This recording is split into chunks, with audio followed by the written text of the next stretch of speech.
School committee meeting on June 15th, 2026. I'd like to call the meeting to order. It's 5:12. Let's rise for the Pledge of Allegiance. I pledge allegiance to the flag of the United States of America and to the republic for which it stands, one nation, under God, indivisible.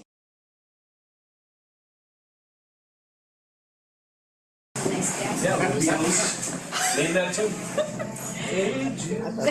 Playing just for you. Can't look over there. Do a roll call.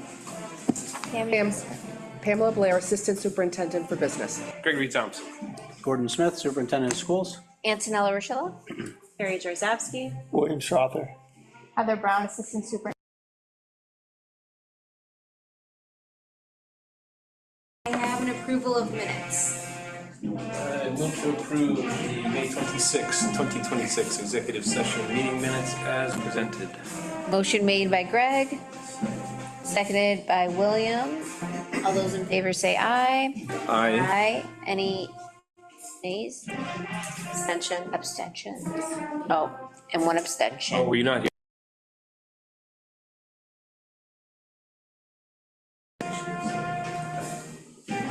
So, you want to do that again? I move that we accept the May 20, 2026 executive session meeting minutes with the one change that Carrie was absent. Motion made by Greg, Second. seconded by William. All those in favor say aye. Abstention. Oh, here's 3-0 and 1. 301. 301, thanks. Next ones. Move to approve the May 26, 2026 regular session meeting minutes with the one change that Carrie was absent.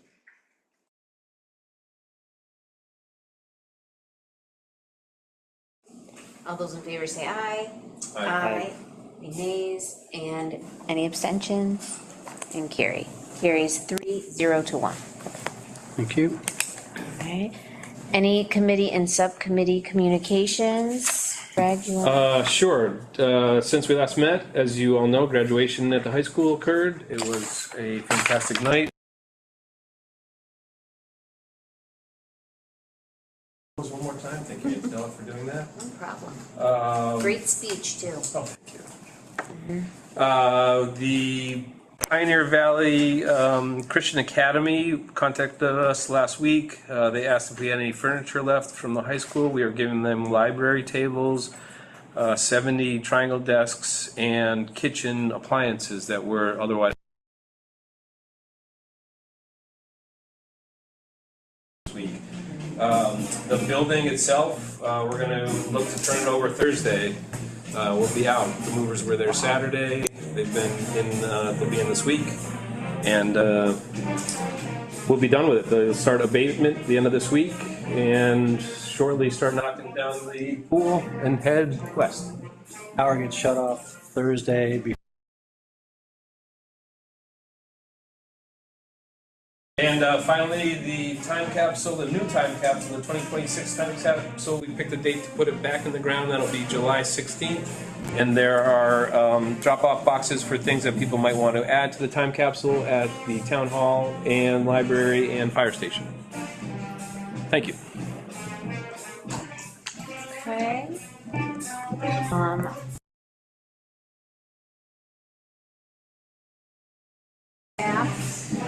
This last week, very well attended. I mean, we have so many teachers that have been here, so many staff members that have been in our district, and I just think it says a lot about our district for many years. So, My turn. I think Elif is here tonight, so they probably could talk about it, but we had totaling 122,000 roughly in requests, and gave out more in grants this year than we have given in the past. And so thank you for all of the teachers who continue to submit. The Freedom 4 Miler is still up, and I think you already sent out the notice, so folks could,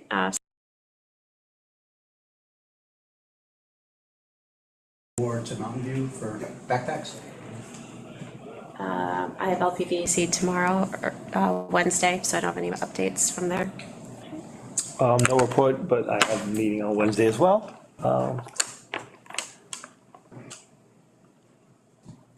Thanks. It's been a busy few weeks. Our-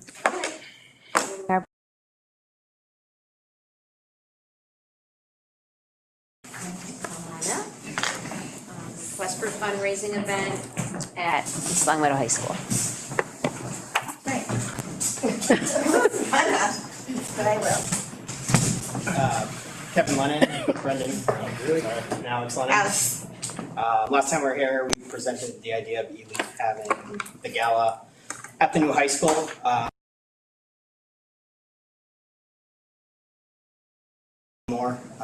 Just because gala is such a popular event. And it's just a lot more work for us to hold at the high school. We realize that. So we still want to have a fundraiser at the new high school. So we kind of scaled it down. We're thinking still cash bar. We've been in talks with East Village Tavern. They're obviously busy with the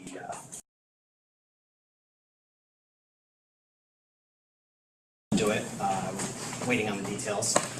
And we're going to do past hors d'oeuvres. So there's some food there. We're looking November. I know the open house. Open house will be finished by early October. Okay. Yeah. So we're looking. Yeah, we're talking about the open house that we're gonna show off to the community, not. Oh, I'm sorry.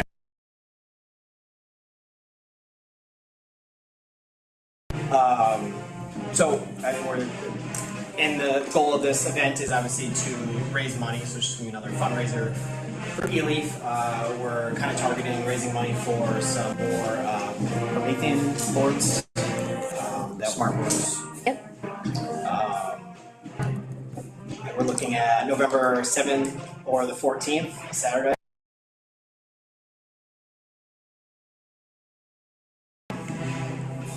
Did you say November 14th? November 7th or the 14th. I just want to reach out to make sure there's no big sporting events or anything like that. We'll probably get this band that we're hearing Yes, now. they're auditioning as we speak. They knew to be here, yeah. So we're thinking music too, and we're trying to figure that out. We talked to some bands, and then we talked about scaling it back and kind of.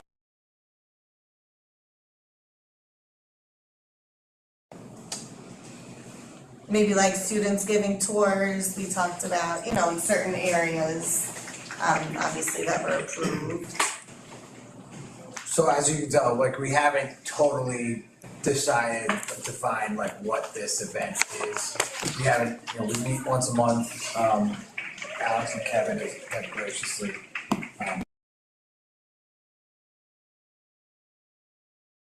We have to figure out, what the event's really gonna be and what are all the details, and that's gonna take time, but if we don't have permission to do that, then we're not gonna spend the time to do all that stuff, so I think probably what we're looking for now is an initial approval that, okay, you can have an event, a big part of it.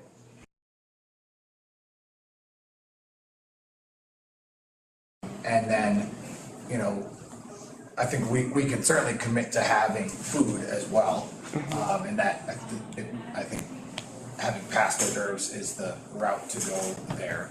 But then a lot of the other details are not filled in yet. So we're happy to chat about ideas if you want, but we're plans for the evening. But in order to put those details together, we're looking for your approval to decide, if it's something that we really are gonna commit the time to doing. I think it's a win-win event in terms of being able to showcase the building, but also, you guys can correct me if I'm wrong, but I think something like 50,000 or so. The things that we asked Gordon to look into is how many classrooms still are not equipped, and you know, it makes it difficult to, but there are lots of really excellent grant proposals that are smaller. And so, you know, you want to equip the classrooms, but also continue to have innovative ideas get funded for teachers. So I think it, you know, allows us to.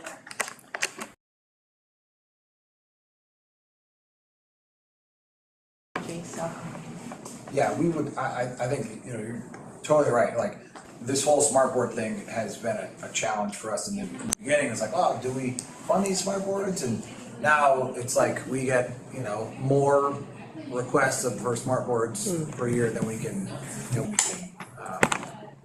Great. Fund. grant. So,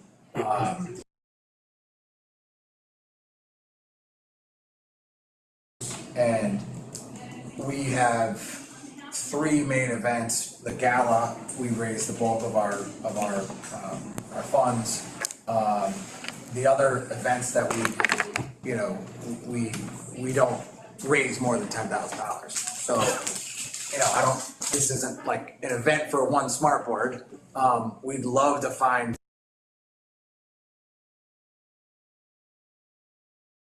a good chunk of money to do all this.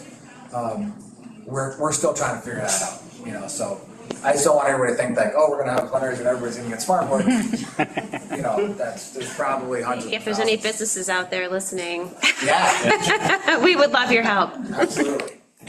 And that, you know, that's our goal, is to get everybody a smart board. We'd like to. It makes it challenging, because they're expensive and then we only have so much money to give out, so. But we all think it's important for everyone to have smart boards, so. It's a difficult situation for us. Is this something, I mean, I don't know if you know this, but a one-time thing, or is it? Yeah. Last time about it not being precedent setting, I think I would be hesitant to open this sort of activity up to other groups, sports teams, other community groups. I think we should not get in the business of the entertainment business, but this is a unique opportunity to have an open house. And so if it involves the fact that it's not the gala might provide an opportunity for more folks to come, that I imagine this will be less expensive than the gala. I know it's still a fundraiser, but that's an opportunity and another reason to say, okay, let's open it up to the community and we'll, you know, make it an event. So those would be my thoughts on it. Yeah, we'd really like to keep the cost to the attendees as low as possible. That would be the objective.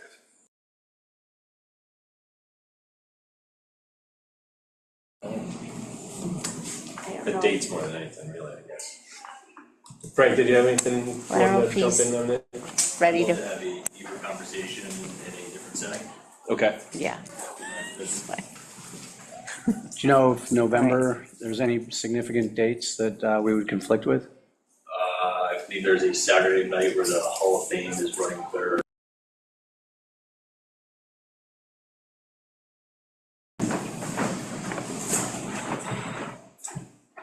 Is your vision that this would be adult only? Since this would be, that's your vision? I think so. Family. Yeah. Except, yeah, unless we were gonna potentially get like high school students as like helpers the same way we do at the gala. Yeah, Right, Hopefully they gets-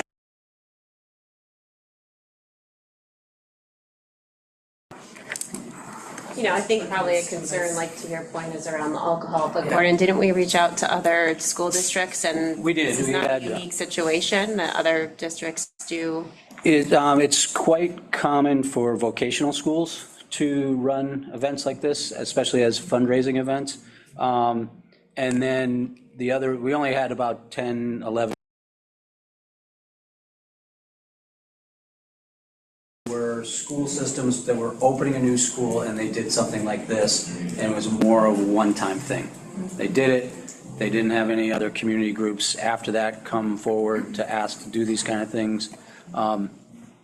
So those are the responses, the positive responses that I got. If you have a contact of someone who's run an event like this at a new school, then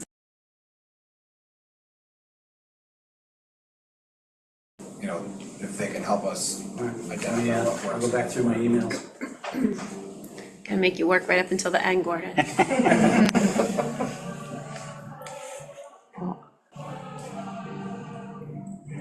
Are we ready to vote on this, or should we? I think Frank wants All right, to have discussions before a vote, I think, right?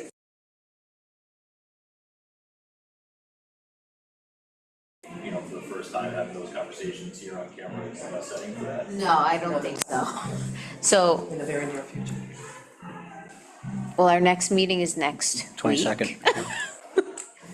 So could we have one of those conversations before next week so that we are able to give you guys an answer?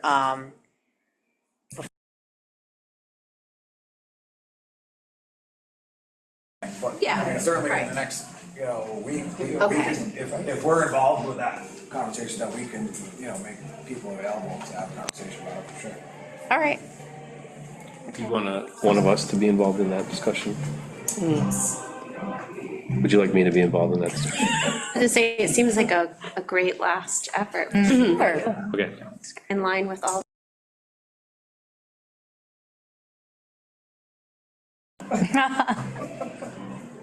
All right, so in the next week or so, you guys will have a conversation, so then, and you'll come back with information at the next.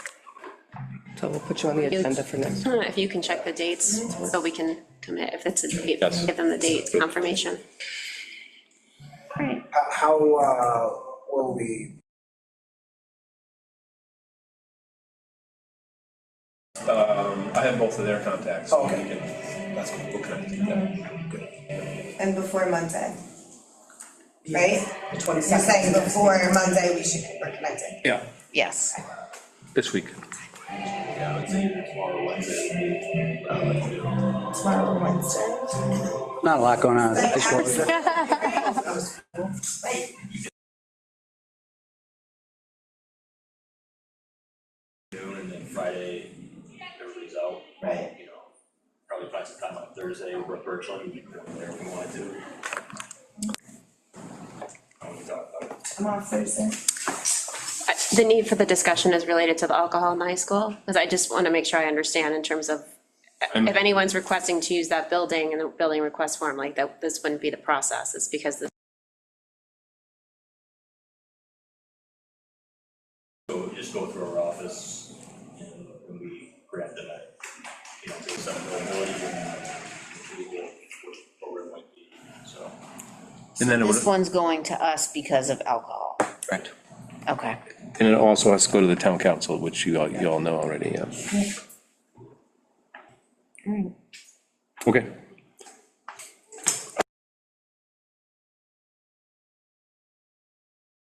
Thank you.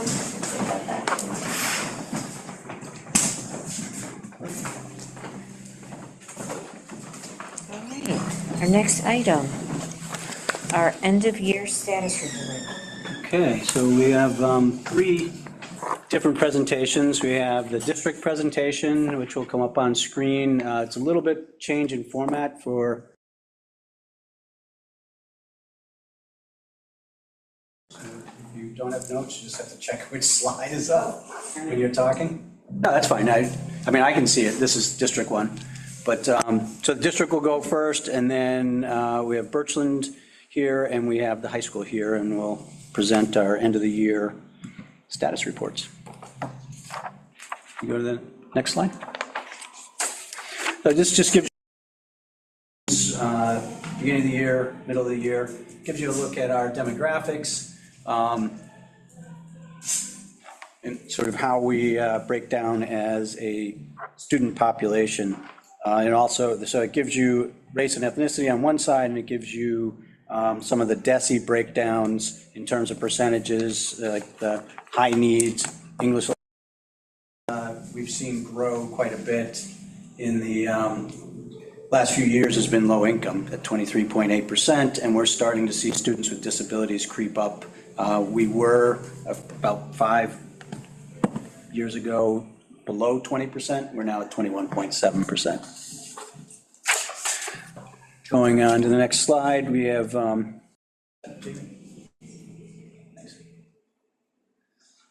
And then some of our metrics, one of the things that we've really focused in on over the last few years is attendance rate, and looking specifically not only at our daily attendance rate, but then at the end of the year where our chronic absenteeism is, and then making sure that our students in our community are feeling.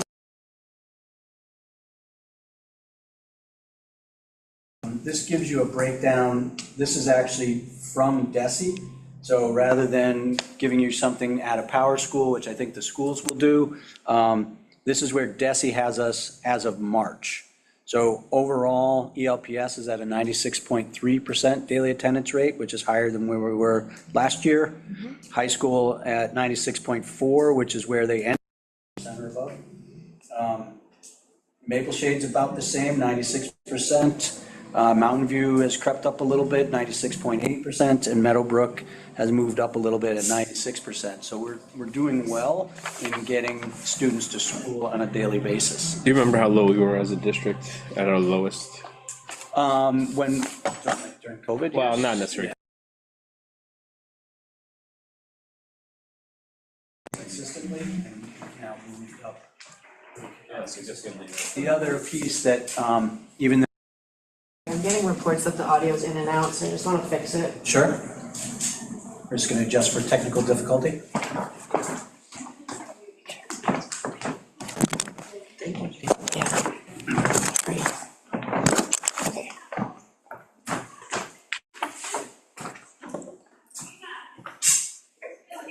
All right, moving on. We give our wellness surveys a few times a year, and we report out on them in each of the three presentations.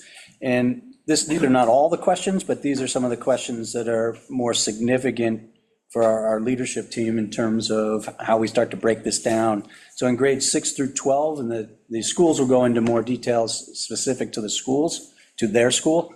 This is more district-oriented and larger grade spans. 6 through 12, we had 91.2% of our students reporting that their school is inclusive of all backgrounds.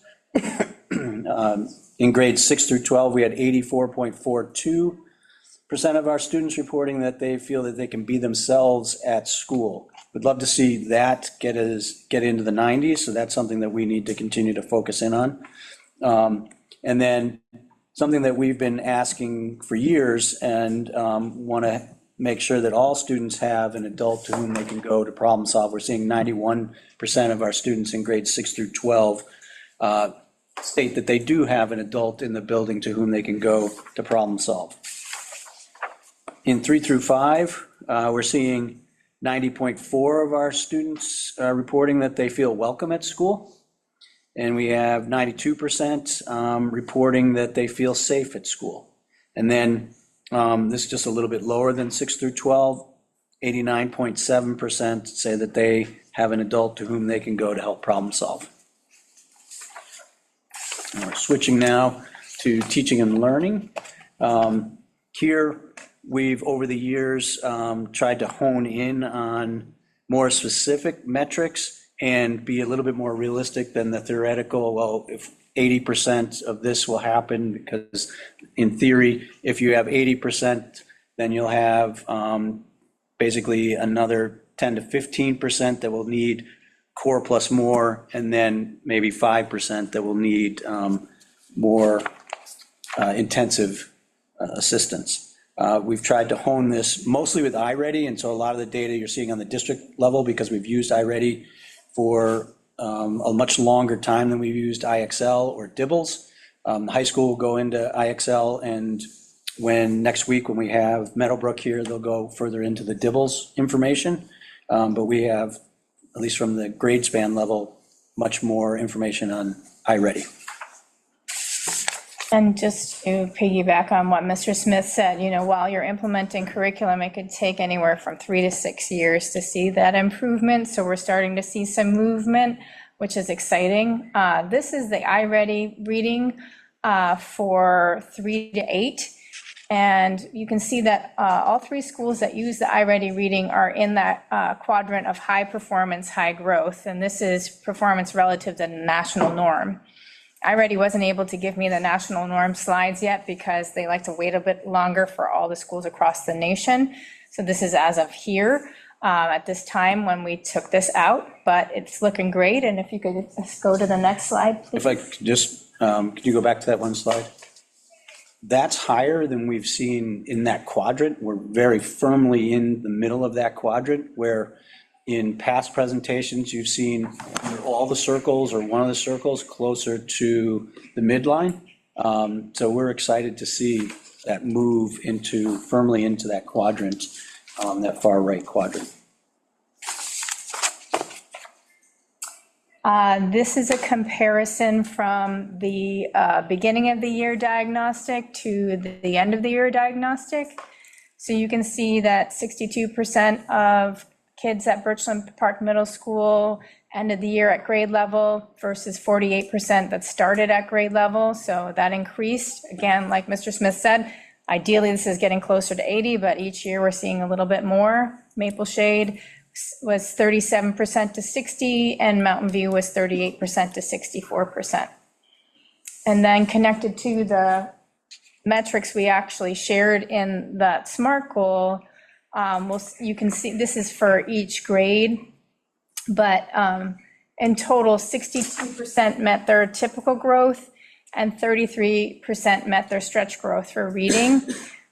So our goal was that 65% would reach their typical growth. So we're a few points off for that, but we did meet our stretch growth target, which was 33% of students would achieve that stretch growth. And again, that stretch growth is what helps kids move beyond just that year of growth, but getting even more than a year's growth so that they can meet their grade level peers. And this is the math. Again, everyone is in that top quadrant for high performance and high growth. Meadowbrook's first and second grade do take the iReady math this year, which is why they're in this chart and they're not in the other chart, because they use the DIBELS for reading. And the next slide are all the grades, and we had 62% made typical growth. We were hoping for 65, and 32% made stretch. So we're a few points off from both goals, but pretty close. And then math spring versus fall assessment. You can see we had 65% of kids getting to grade level math at Birchland Park, 71 at Maple Shade from 30% at the beginning of the year, 68 at Meadowbrook from 14% at the beginning of the year, and Mountain View 71% getting to that base versus 34% at the beginning of the year. So a lot of great growth. And finally, as we sort of go around what used to be a circle, because all these goals are interconnected, we don't like to highlight one goal over another. We're looking at how we can improve becoming a community that's seen as inclusive and supportive for all of our students and families. And similar to last year, we sent out a family survey at the end of the year, and we didn't get as many people responding, or many families responding. Last year, I think we were closer to 200 families responding. This year, we got 141. But we did get some positive results out of it. 82% of our families felt that our schools create environments where the students feel welcome, supported, and able to learn. If we add in their choices were extremely well, quite well, slightly well, or not well at all. If you add in slightly well to extremely well and quite well, it goes up to 95.1%. You forward that one more? There you go. 92% of the families responding felt that our schools create environments where the children feel either extremely safe or quite safe. These are correlating positively with how the students are responding to these. And 89.4% of families responding felt that district offices were communicating in an effective and timely manner, extremely well or quite well. I did add slightly well in there. 90.1% of families responding feel like their children have an adult at their school whom they can count on to help them solve difficulties or challenges. So that is actually a really close correlation to how the students were actually responding to that same question. And then 78.7% of families responded that they feel in our school is extremely welcome to quite welcome. It would be great if that was higher in the extremely welcome to quite welcome category, so we have work to do there.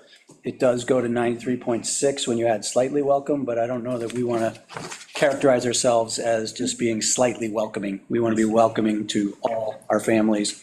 We'd love to see that increase, and hopefully things that we continue to do and communicate out, we'll see that increase for our families. In addition, before we go on to that slide, if you could go back, obviously we hired Chandria McCoy, who is the coordinator of METCO Student Belonging and Family Engagement. She's done an incredible job this year. It can't be a one-man show or a one-woman show with family engagement, but she has worked with a number of folks to build capacity, including the Equity and Diversity Committee, to have our community resource fair. And she and I attended on Thursday DESE's family engagement professional development, which was at Holyoke Community College. And just as an aside, it made me kind of laugh when folks from DESE were late because it was so hard to get out here. So they felt it a little bit of how we feel when we go all the way out to Eastern Mass and try to get there on time. But we got some great tools that we are planning on incorporating. So this is ongoing, obviously, to increase that family engagement, because obviously if we have that connection and families feel like they're welcome and they trust, then of course their kids are going to do better at school. And on that note, if you could go to the next slide. This slide's not in your packet because it came at the end of the week, and this is something that Ms. Brown has been working on and has some incredible things to report. So after our tiered monitoring review, our liaison, Elenita, asked us if we would present at their end of the year Office of Language Acquisition meeting. And I thought, well, what are we doing that's so different? And it really, it came to be when we talked through that a lot of the work that we're doing around inclusivity is really translating into asset-based practices, not just in terms of our ELL teachers, but teachers across the district, really kind of bringing multi-language learners, second language as an asset and building on that. And she was really excited about the number of our kiddos who are multilingual learners or ever English learners. Those are folks who have kiddos who have flipped out of the system, who are in honors class at advanced coursework. So I presented with Andrew Drambroni, who is the ELL department head, and it was exciting. She wrote back that 93% of the folks said that the session met or exceeded their expectations, and that the feedback was that they valued seeing a district-based example of how multilingual learners can be supported through an asset-based lens, and showing them what it looks like when systems, educators, and school communities focus on student strengths, not just needs. So that was just really great to see, like, all the work that we're doing around this is really paying off, and how, like Mr. Smith said, all of these are so interconnected. So this started with DESE does their, whether you want to call them audits or They have all kinds of names for them. yeah, their systematic review of programs. They did, it's now called tiered focus monitoring. And so they did a tiered focus monitoring earlier in the year of our English language learner programs and support. And Ms. Brown was the contact for DESE, and they were just amazed at some of the things that we were doing, and they could not say enough about Ms. Brown's work and our ELL teachers' work. And so that was really nice to see, and that. And the general ed teachers. And the general ed teachers. That was a team effort. It resulted in this invitation to go present, which was pretty incredible. That's exciting. It's always nice when we're recognized. DESE's looking at ELPS in a very positive way. All right. I mean, I'm sure you can disaggregate the family survey, like, you know, obviously my subcommittee is diversity and equity committee. I think you shared an essay that one of our students wrote. So I'm just curious as to whether or not who didn't respond, or if we're looking at maybe any patterns and who responded and identifying opportunities for improvement. Yeah, so I don't believe that we asked for identifying Didn't get to collect their emails from the families, but we are able to do that and break that down by student. Yeah, so. We're able to look at patterns more on the student end because we can identify students who are responding, but we did not collect emails from the families. We can have them self-report on the survey next year, though.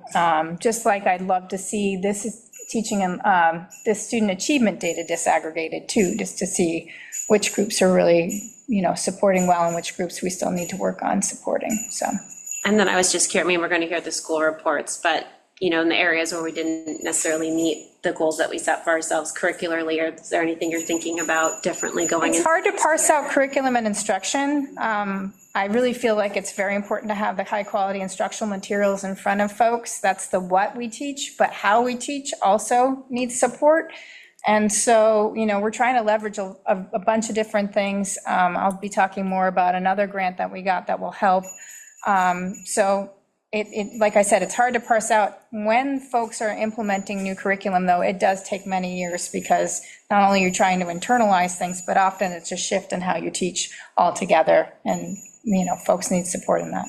I think we're getting better, more substantive conversations and discussion during common planning time.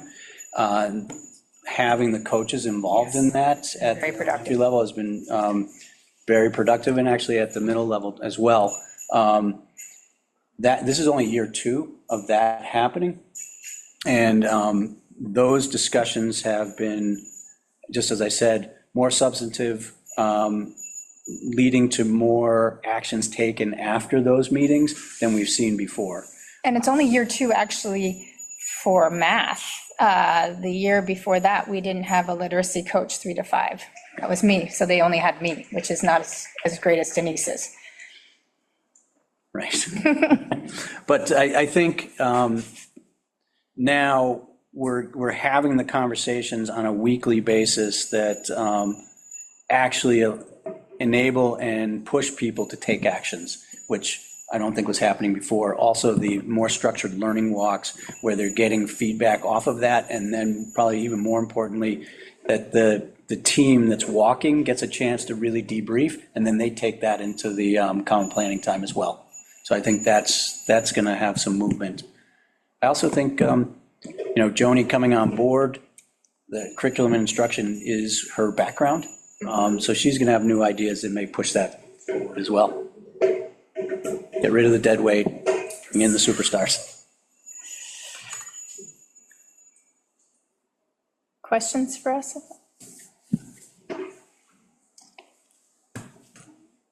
Okie dokie. All right, thank you. Okay.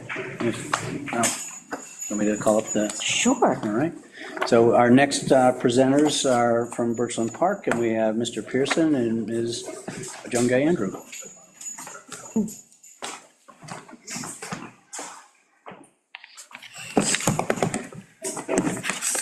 All right, good evening, everybody. So we're going to present some data. It's kind of follow up to our mid-cycle presentation to kind of let you know how our numbers have changed and the whole year has played out. That's one we're on to begin with. Should be starting with supporting the whole child, and a look at our attendance. Sorry. Sure, that's not me. All right, we're ready for the first slide in there. Yep, next one, please. Okay, so yeah, we are at 96.6% attendance, which is a slight uptick from our mid-cycle attendance. It was 95% or more. It's a lot of persistence with the measures we have in place, with contact with families, letters, calls, meetings about students that are not attending, all the way up to even a couple of CRA cases this year, because we really value attendance. But what I really want to focus on is how we make Birchland a welcoming and inviting place that people want to come to. So a lot of our extracurricular activities, our clubs, our fun events that we have make kids want to come to school. We had our 6th grade award assembly today. I got the 7th grade one tomorrow, and we have more perfect attendance kids than I've had in the last 2 years combined. So we're definitely on the right track here, and we're happy. You can see that our attendance is up. And that even includes, the unexcused travel, which is a big thing in East Long Meadow, unfortunately. We had a big year for that as well, but getting those kids in school is important, and I think we're on the right track with that. So Glad to create that environment that kids want to come to school and they're excited about what's going on at Birchland. Okay. For our next slide. Okay, teaching and learning. So you can see the goals that we set for ourselves here and how we did last year. These goals, as Mr. Smith said, are based on iReady. It's the data measures that we have right now until MCAS comes in. So we like to set a goal that's both lofty, but we feel attainable as well. We want to be ambitious, but we want to make it, realistic and something that we can go for.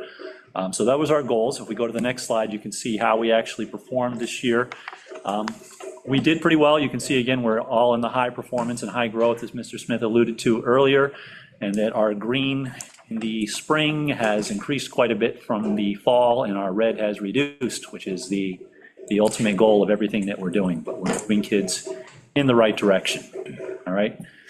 But if we go to our next slide, however, you can see that for reading, we did not quite reach the goals that we did set for ourselves. We were aiming for that goal of 68%. We were short of that, which is not completely unexpected, as we were in year one of a new curriculum. We're doing Read and Reconsidered, and there are some growing pains that come with that. But it's still a little disappointing because at the mid-cycle we were more than halfway to our goal. So we were hopeful that we were going to reach it this year. So we haven't had this data for very long, so it's something we're going to have to digest over the summer, meet my instructional leadership team early next year, figure out why we lost some of our momentum in the second half of the year. It wasn't terrible. I mean, our growth numbers came near to meeting, there in the stretch category, meeting the goals that we set for ourselves, 35 or 31 in 2 of the grades there. So there were some things to celebrate, but we did fall short of the goal that we set for ourselves, and we're going to hope that with the targeted supports we have in mind for next year. We did a lot of learning walks this year. We sent our teachers to view another school that was doing the Reading Reconsidered curriculum, meet with those teachers to see how they did it, what their advice to us would be. We're working with the coaches to go in and do some co-teaching and modeling next year to start the year right from the get-go.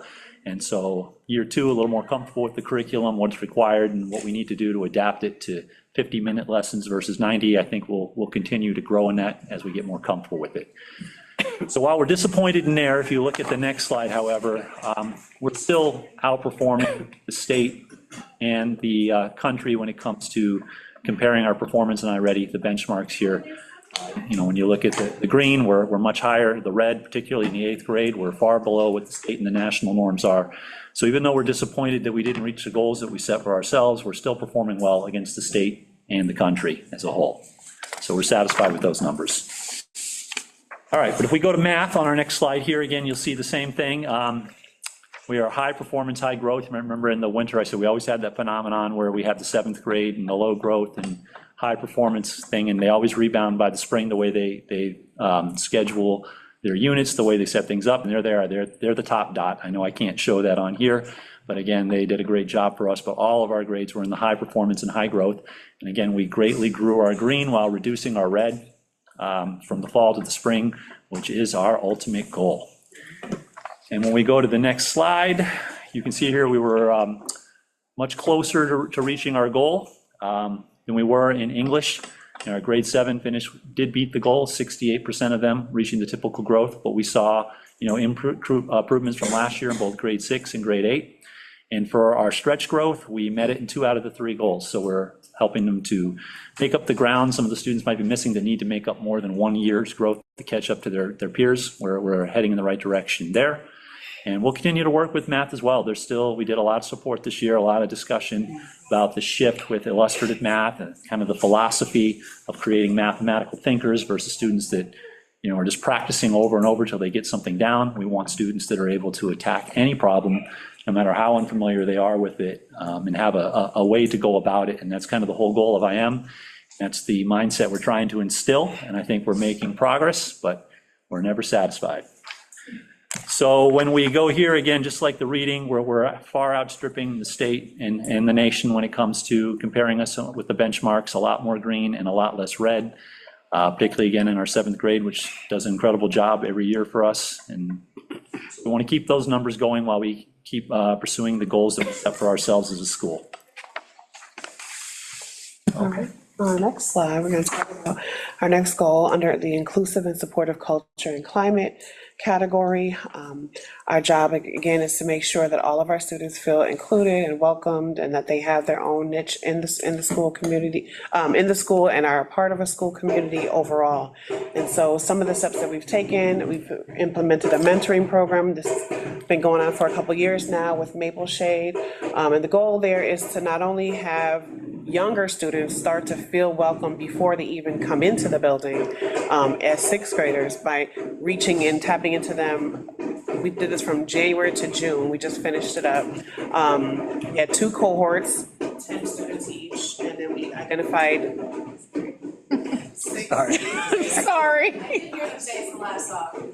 They said last but not least. We identified 6 soundtrack. 8th graders who we felt that would be standout students and really bring some good leadership to this mentorship program. And they did a phenomenal job, to the point where I feel really sad, but a lot of the kids were crying on our last day, and it was just a beautiful thing. And we had Mrs. Chandria McCoy also to support us this year, which was just added benefit. We really, really appreciate her.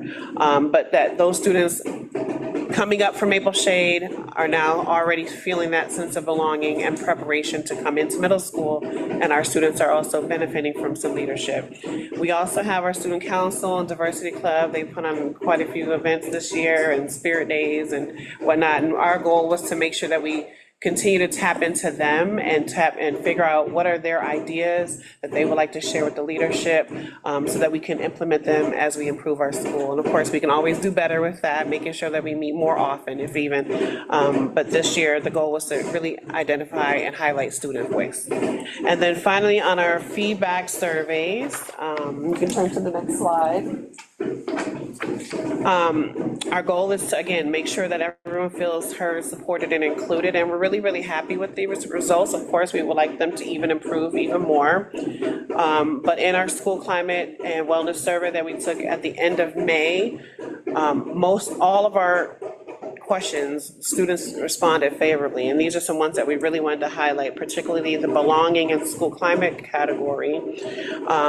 Most of our students feel comfortable reporting incidents of racism, bias, discrimination, and there's another question that taps into that. They feel that the adults in the school respond effectively with that. So at 82.9, 83% roughly, and then 85% of students feel that, they feel comfortable sharing those things because they know there will be some type of response. The second question, do you feel part of a school community or a community at your school? Roughly 91% of students feel that they are in some type of community, whether it be through our clubs or, mentorship program or diversity club, student council, volunteering, advisories, spirit days. You can find your niche somehow, some way.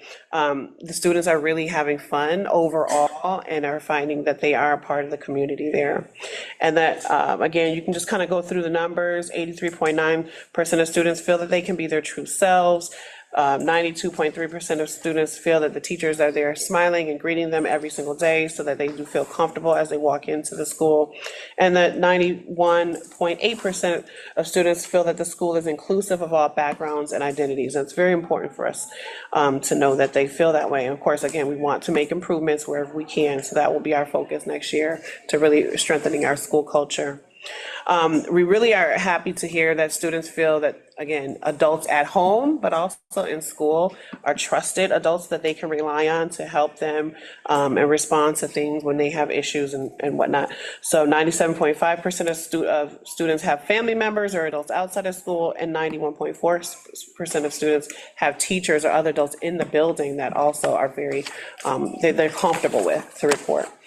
And then finally, on our last slide, our student engagement survey feedback, we wanted to kind of not only figure out how do you feel overall as a member of the community, but let's talk about your actual classrooms, like what's going on in terms of instruction.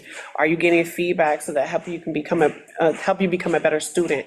And so the first question here, I have the opportunity to show my learning in many ways. We really, really love this question because, we know not every student tests the same way or learns the same way or even wants to share their understanding of concepts the same way. And so About 92.2% collectively strongly agree or agree that yes, they have multiple ways to show that they have learned the concepts that have been taught in their class, and they're really excited about that. We also asked about feedback. What kind of feedback are you getting? Is it quality feedback where that you know exactly what you need to do to improve? And again, 92.2% either strongly agree or agree that yes, once I get that quality feedback from my teachers, I know what to do to make it better. And then finally, we want to make sure that teachers are also checking in with students periodically and regularly. And so like things like morning check-ins, checking at the morning, at the end with an exit ticket, or opening up the opportunity to ask questions. Again, a good 91% of students say, yes, my teacher does check in with me to make sure that I understand, and then follows up with me, to correct my misunderstanding. So we're really happy to hear that. So that that the students are learning and growing at high levels, they're comfortable, they're safe, and they're also having fun and feeling included. That's all that I have today. Any questions for us? We can shout to you the answers. A little dance.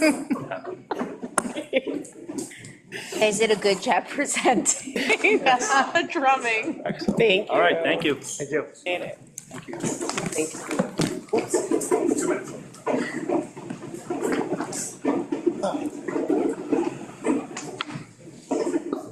Kind of a lot. I know. For the follow-up. Yeah, you want me to talk about that now, or? No, why don't you go in after this? I figure once we go through the SMART goals, then we get into the Correct. knowledge stuff. Yep.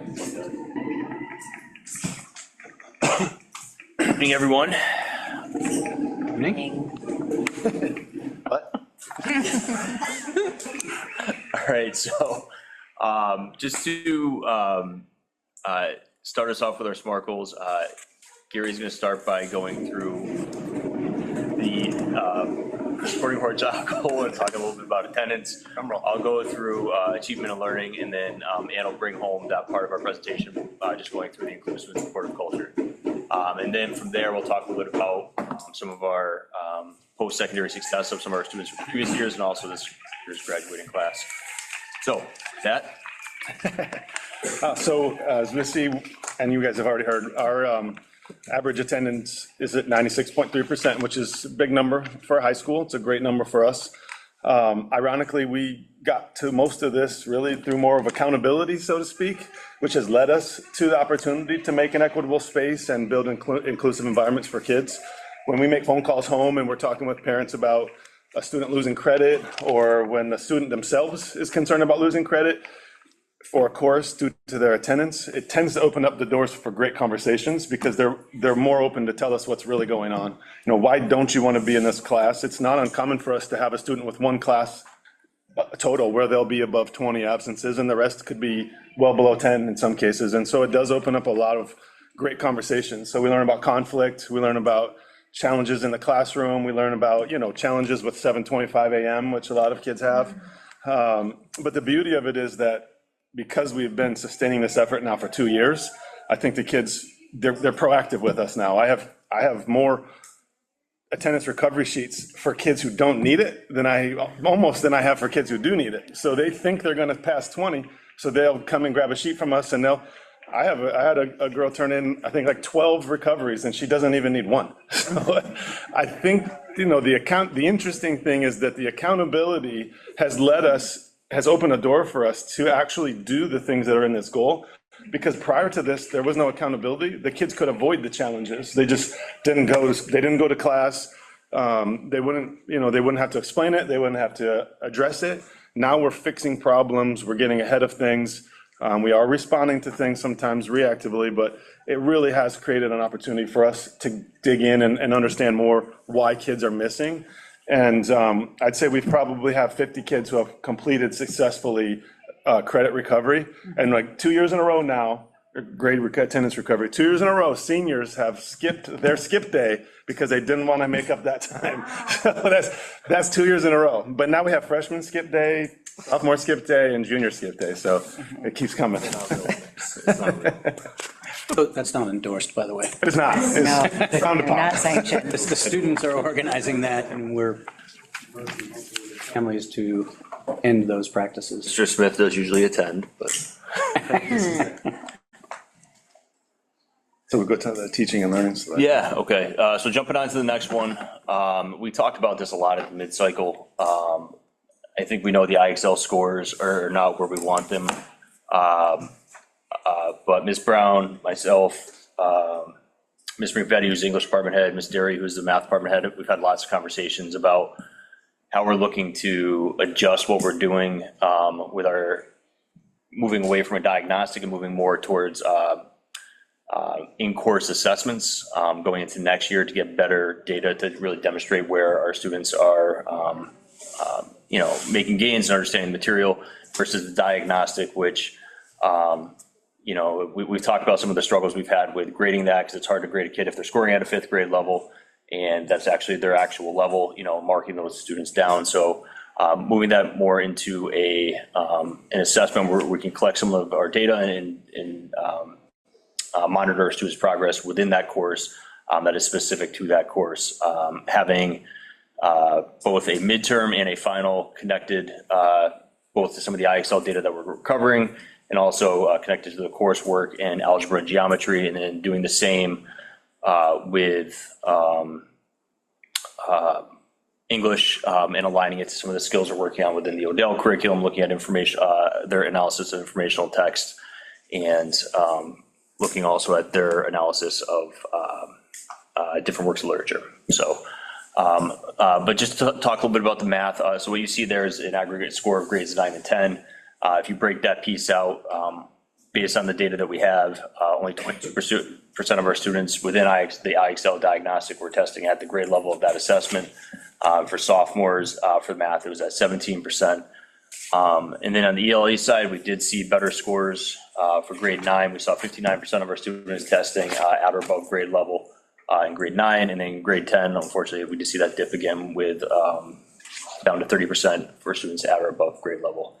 I did look at some of these numbers in comparison to the mid-cycle.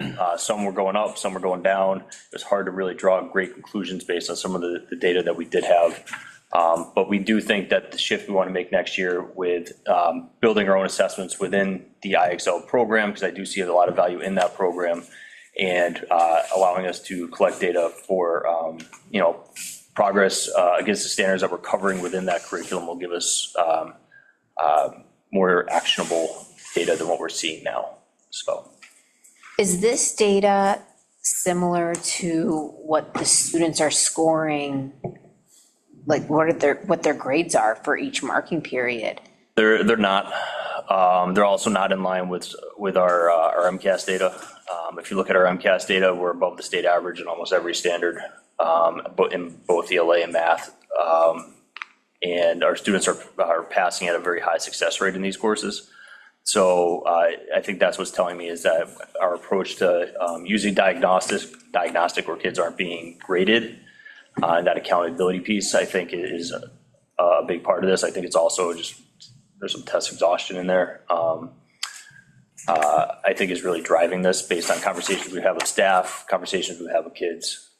So when we originally started utilizing this diagnostic, it was only for grade 9 for students who are in a standard level class, and we really targeted a small cohort.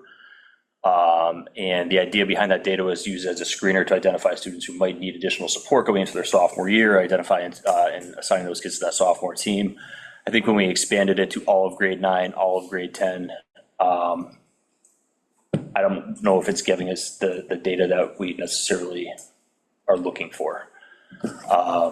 So I think shifting the approach and making it more content related, content specific within the course those students are taking is going to give us something that help us, I guess, big picture, better understand how our students are performing. It'll also be in line with the changes that DESE is going to continue to make in terms of competency determination. They're going to be moving towards end of course assessments, which if we start to get students used to that, utilizing the IXL database for questions, but make it more specific to the courses they're taking, it's going to be very similar to things that they'll be moving into in the future. I want to say our current 6th graders and 7th graders might start seeing this as part of their competency determination when they get to high school. We do have a clear path of how we want to build these assessments within the system. We're going to embed the midterm and the final exams that we've already built and utilize the same standards to align what's going to be in IXL and also what the kids are doing on their on those summative exams at those 2 points in the year. I think it's going to give us something with what we're kind of being tasked with doing, something that's going to be just a better picture of where our kids are at and also just more actionable. So and that's what a lot of slide 5 talks about. Sorry, I spent a lot of time talking more about that than the data. I will say it's hard to really find things that are actionable within some of the data that we're currently getting and the way we're going about the diagnostic. And I think we do have to shift and take a different approach.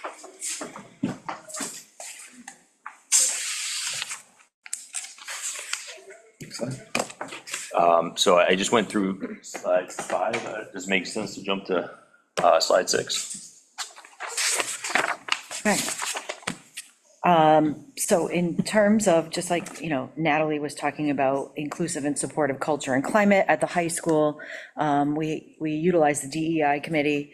Our students are part of the Athletic Leadership Council, and we also have been working extensively with the school council, which is comprised of us, staff, and then students and parents.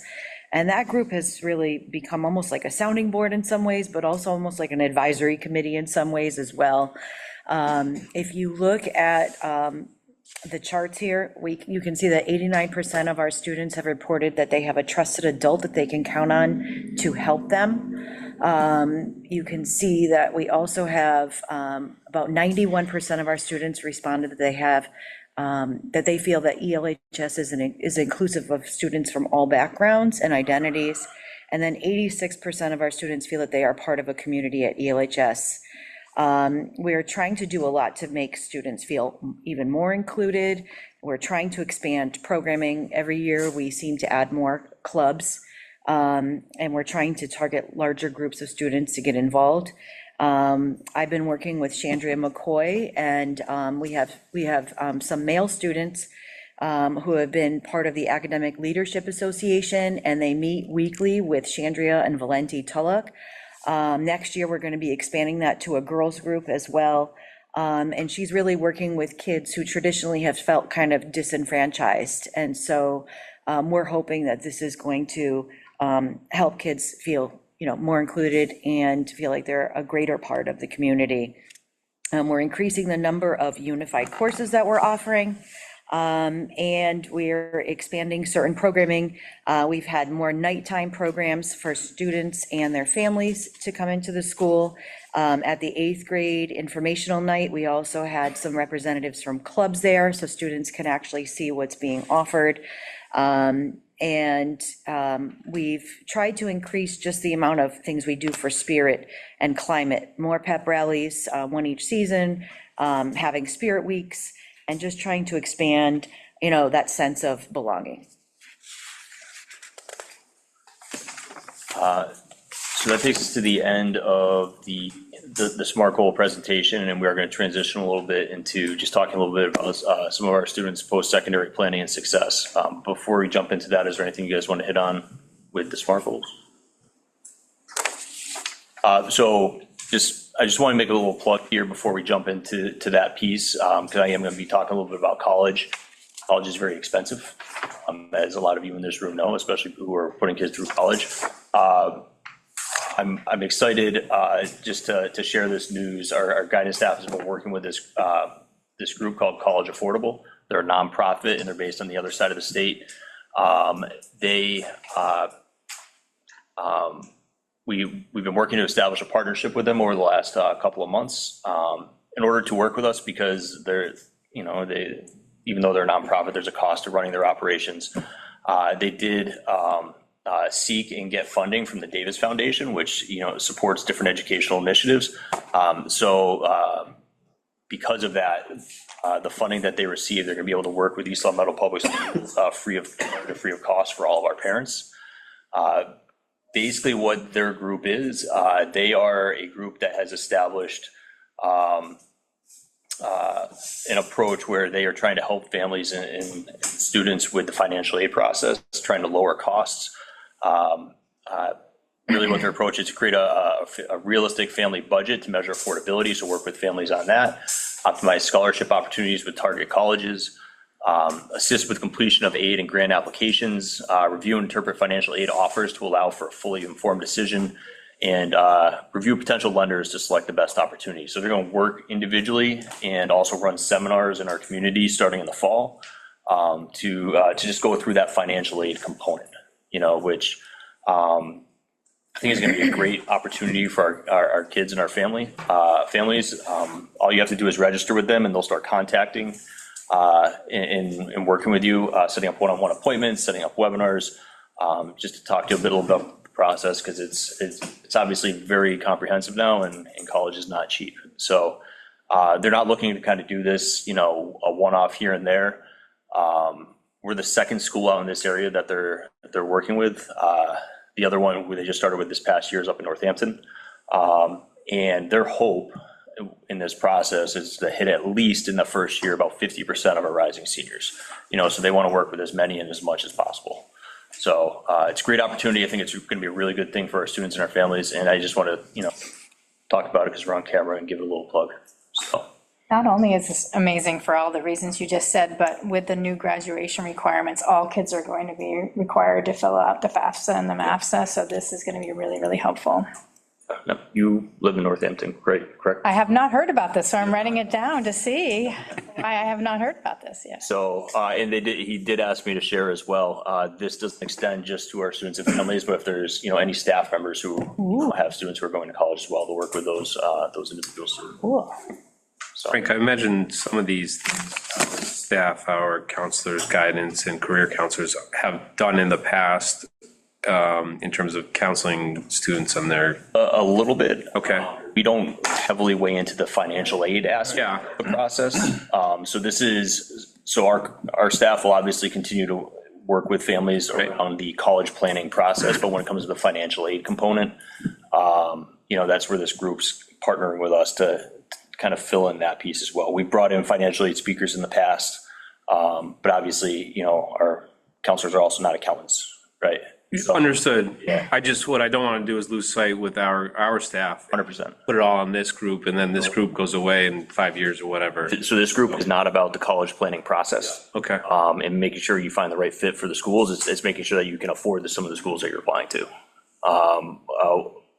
They even have within their webpage, program you can plug into what your GPA is and what your SAT scores are, some of the schools you might be looking at, and they can give you estimated costs of what you might get in terms of financial aid. So whether it's even worth applying to that school, so certain school X, based on your GPA, you may get zero merit. Well, over this school over here, maybe it's $30,000, $40,000 per year. That is great. Really helpful. Yeah. So it's just stuff like that that they'll help you, try to make a more informed financial decision on top of the academic stuff, which is what our staff traditionally focuses on. Great. Who really educates the students on, I think it's easy for students who aren't paying those loans yet. Yep. You know what I mean? Is that the guidance counselor, or is that something that they also do to just kind of?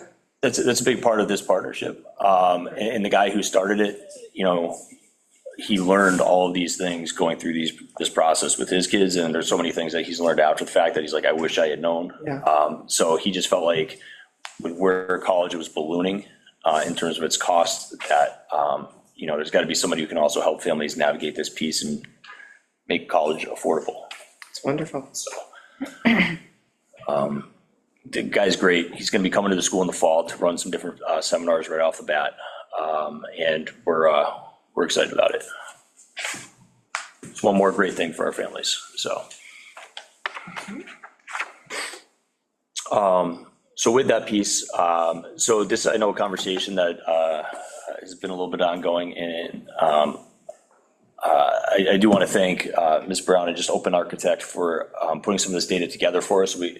It allowed us to also have some conversations with our guidance staff, about looking at some of the trends that we've seen with our students over the years in terms of how they're One, being successful going to college, but then also persisting while they're there.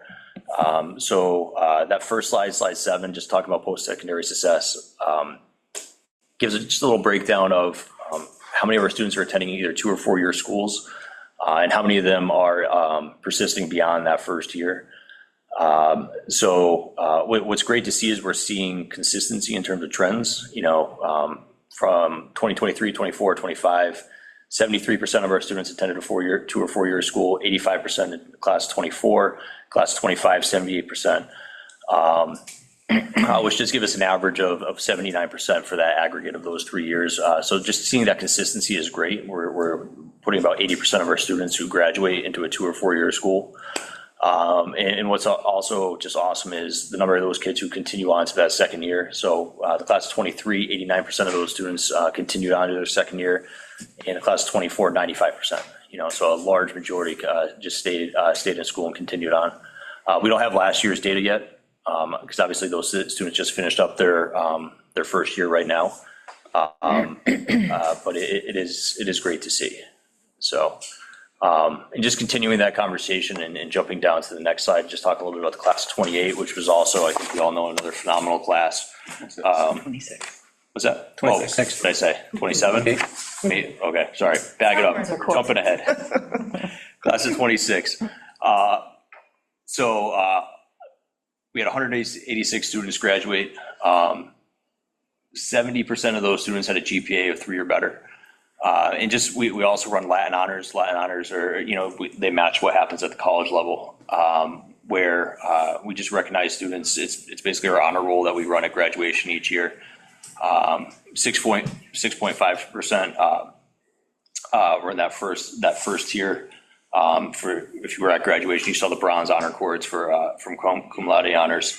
13.4% of our seniors graduated magna cum laude.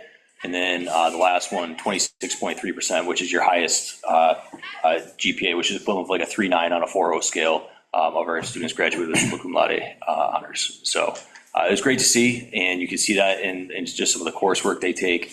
In terms of students of our senior class who took AP classes, 46% of our seniors took at least one AP course this year. So that's not through their 4 years, but just this year alone.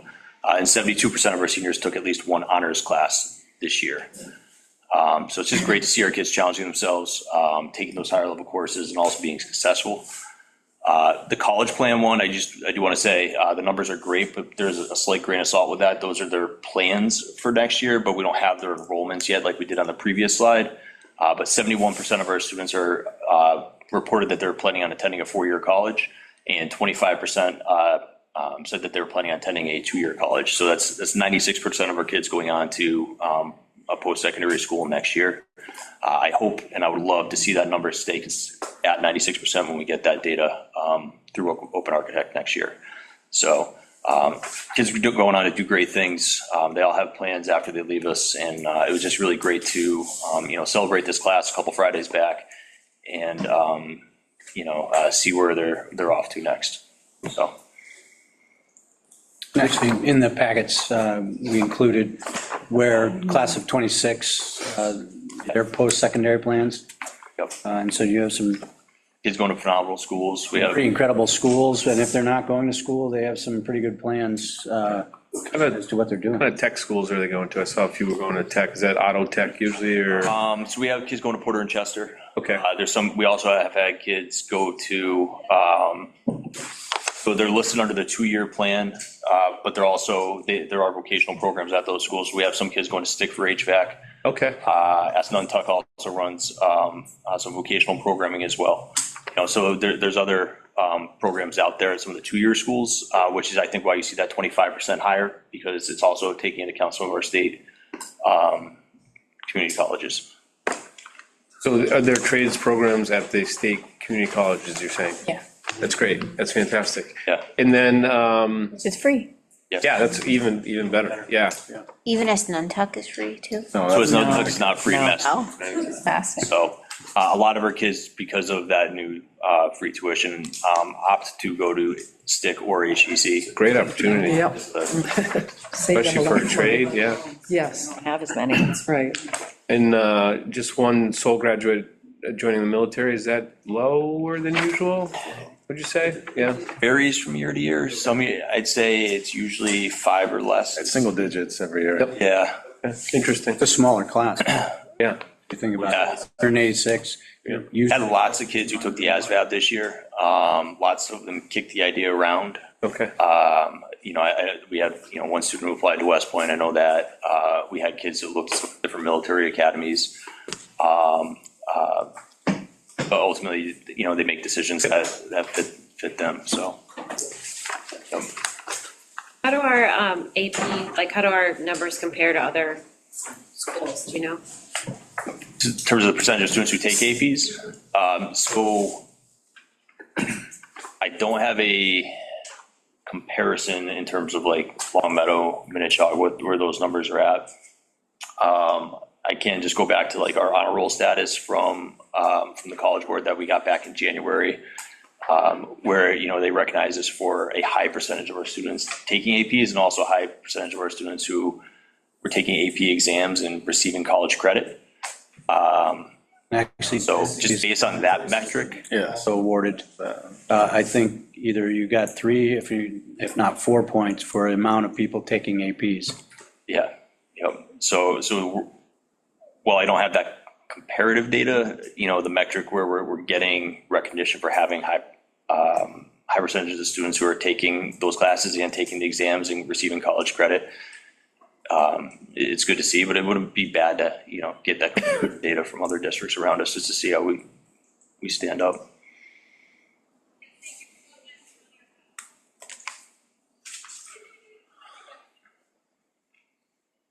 All right. Any questions or? It was a good email to the families you sent. I just read it. Yeah. I was multitasking. I texted the individual involved just to make sure she was good with it too. And good. Yeah. This was on the situation. Yes. I sent it to you guys just so you were in the loop. But All right, thanks. Any other questions? No. Well, thanks for coming. Thank you. Yeah. Thank you. Thank you, guys. Do you have time to stay, just so when we talk bleachers? Yeah, sure. Topics, These two items now? Yeah. Okay. You don't have to stay at the table, I just, oh, you can. I'll stay. Okay. Greg, just give me a call tomorrow about the other thing. Yeah. We'll coordinate. Maybe you and I can get on the same page before the conversation. I'll be in the afternoon. You're live on mic right now, so you. Yeah, no, that's fine. I didn't. So you know. Kept it. Bye, thank you. Good night, thank you all. Right, our next item, acceptance of the Davis Foundation grant for Hill for literacy. So Same thing. it's the same organization. Same organization. Grant, yeah, so Being granted. after, Healy has given a lot of money, obviously, towards early literacy, and one of the things has been these literacy launch institutes. And so I went last summer with our K-2 literacy coach and our 3-8 literacy coach. And if we attended the whole thing, we could put our name down for getting coaching. And we were one of very few districts, I think they said maybe 5, who were awarded this. And they worked with our 3rd grade teachers this year. And it was very successful. And so Hill Literacy actually reached out to me and said, would you like to keep working with us? We'd like to apply for funds for the Davis Foundation. And I said, of course. And so they secured this money to work with our K-2 teachers. And it's all around small group instruction, and really it's actually aligns perfectly with what Meadowbrook's focusing on next year. So their goals are really making sure we have a coherent MTSS literacy system, which we really do have a strong one right now at Meadowbrook, so that would be great to continue. Strengthening Tier 1 literacy instruction, and that professional learning around the Hill structured literacy lesson plan. So Tracy, who's the coach down there, has really studied this extensively and has already started introducing a lot of things to the teachers, so this will blend in really well. They'll get professional development during their common planning times, on the professional development days, and one-on-one coaching, which is designed to help them boost Tracy's capacity to coach. So Denise, the 3 to 8 coach, did that with the 3rd grade this year, where she sat in with Tracy, the Hill literacy coach, so this is a different Tracy, sorry, the Hill literacy coach who observed. They would talk about what they observed, and then Denise would be there for the feedback session. So it does that double, what do you call it? I'm losing words because it's late, but anyway, it supports the teachers and the coaching and leaders. Anyway, they applied for $98,323.50, and they got it. That's amazing. Isn't that wonderful? Wow. So we would love for you to accept this so we can continue to work for Hill for Literacy. And this is, by the way, does not go through us. They get the money and then they work with us, so we don't have to do any kind of extra bookkeeping or anything. It's just a matter of, do you accept their in-kind donation of professional development for us? Thank you. Sweet. I would, if you're ready, Madam Chair, move to accept the Davis Foundation grant for Hill for Literacy in the amount of $98,323.50. Motion made by Greg, Second. seconded by William. Any further discussion? All those in favor say aye. Aye. Aye. Any nays? Carries over 4-0. Thank you so much. Done this same? Should I have done that? Accept yours. You didn't get a grant per se, you get like an organization who's working with you. Yeah, Yeah, You're good. that's a partnership. yeah. They did write a grant on our behalf, that's why I asked. We're not taking the funds in.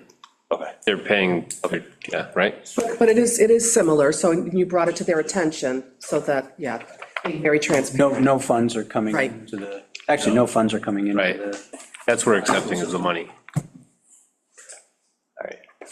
but we brought it to the committee's You're good. attention. You're good. All good. Yeah, good. All right, Good thought. next item. High school stadium bleachers discussion. You want me to start? Sure. Okay, so last year, through State Senator Oliveira's office, in the supplemental budget, we were granted $150,000 to complete what was originally in the high school athletic field project back in 2010 and 2011. As part of that project, we were supposed to put in a set of bleachers on the visitor side that would be similar to the bleachers that are on the home side. However, unfortunately, the costs of that project when it went out to bid were larger than were expected, and so there were cutbacks that, or reductions that had to be made in that project, bleachers being one of them. So since then, we've done a number of different things to try to put more seating capacity on the visitor side, but nothing compared to what the $150,000 will do that we got through State Senator Oliveira's office. So that's where we are. We're looking to move on that. I did, I'm going to hand out Kevin's, yeah. So Mr. McGee, the athletic director at the high school, had just forwarded what he's been looking at as he looks to utilize these funds. And it still does have to go out to bid. We have a pretty good idea in terms of the specs that we would put out to potential bidders.